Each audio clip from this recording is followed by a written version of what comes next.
They were babies. From Aaron, copy. You been fishing today? I'm an honest diver. This is just crap. The officers know they're cheating the system.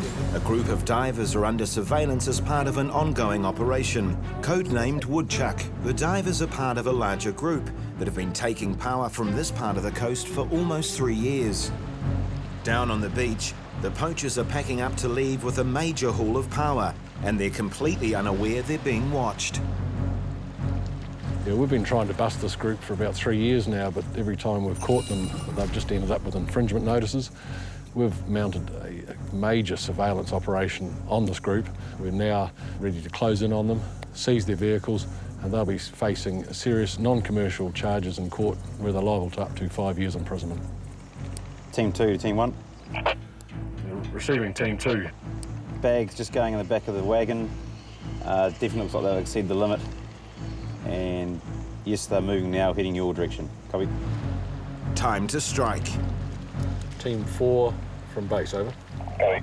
We have the product in the vehicles and the vehicles are on the move. Can you move your vehicles in to close that road check that you're at now? From Aaron, copy. Come down, we've got all 4 stopped. Hello, mate. Party there, Ministry of Fisheries. You been fishing today? Yeah.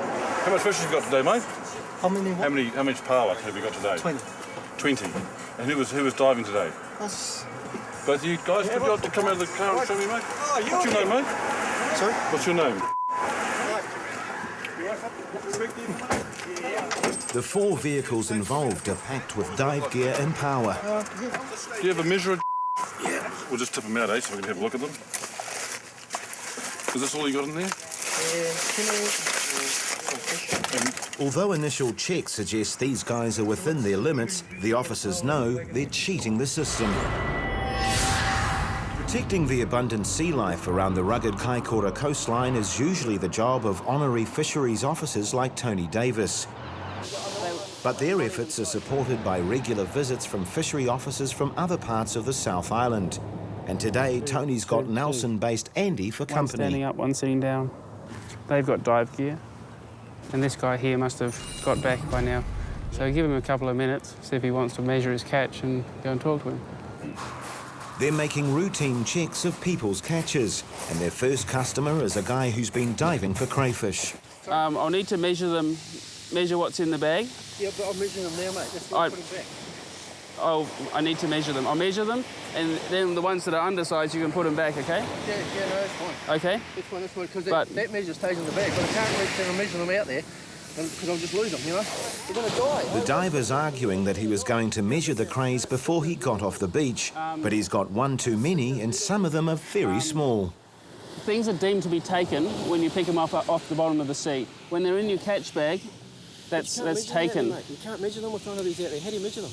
You can't. You should have a reasonable idea. What I'm going. You have, but when you've got if you've got 10 crays around you, you go the biggest. So you pull him out, and he looks okay because he's with other crayfish. Have you ever dived? Yes, I do. You do. So you know what I'm talking about. You're allowed to possess 6. You've got 7, and 4 of those are undersized. I take them down and I put them back. And this is really annoying me because I'm an honest diver. This is just crap. I'm an honest diver. You're required to measure. The man may say he's an honest diver, but all Andy can go on is the evidence in front of him, and most of his catch is illegal.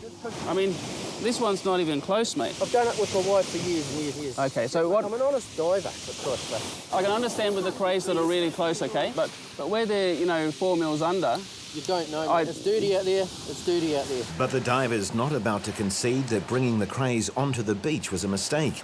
And eventually Andy issues a warning and lets him go on his way. If they'd been closer and if they'd all been marginal, then I probably would have said, that's fine, mate. I can see that you can kneel on the bottom of the sea, and if they're borderline, you can come up here and you can measure them. But eyeball estimate, for a guy who's been diving for 20 years, he should have been able to see that they were babies. We believe that only a certain amount of people dived, and they've caught for everybody, including people who haven't dived. Therefore, that's an offence, because it's 10 power per day per primary gatherer, and somebody standing at the car doesn't count as a primary gatherer. Therefore, they haven't caught any fish. Therefore, the person who's caught the fish is trying to get away with a bit more than his daily limit. But there's a bigger problem. As night falls, the team find a major stash of power. Boy, you found that one. Good boy. There's a total of 91, but the diver claims he's got a customary permit. You have to be named on the permit, okay? Your name's not on the permit, okay? And your friend's name isn't on the permit, is it? Is your name on that permit? No. Is your friend's name on the permit? So basically that permit is null and void. Do you understand what null and void means? Do you understand what it means or not? Null and void means it doesn't count. You understand me? None of your names are on that permit. You can't dive against the permit unless you're named on that permit. Okay? If you don't understand me, feel free to ask me questions. You understand me so far? The fact these guys have more than 4 times their legal catch means they're about to lose their truck. What we'll do is we're going to get you to drive this to the Tony office, okay? I'll ride with you in there. Your mate can ride with one of the other trucks. So, like I said, you follow these vehicles. We go to the office, like I said to you before. This vehicle is staying at our office, okay? And it's seized by Ministry of Fisheries pursuant to Section 207 of the Fisheries Act. You understand that? The Ministry is taking possession of that truck as of now and the power. You understand that? Back at the fisheries office in Petone, the truck, dive gear and power are stored away. And on the ride home, the diver admits to being the ringleader. All these guys, like there's about 8 of us, all got trucks. All those guys, they don't know how to dive. So I'm the one that make them happy to go dive. Yep. Well, I suppose if you probably study up on the rules a little bit, you have a better understanding of those, then it will keep you out of getting into trouble.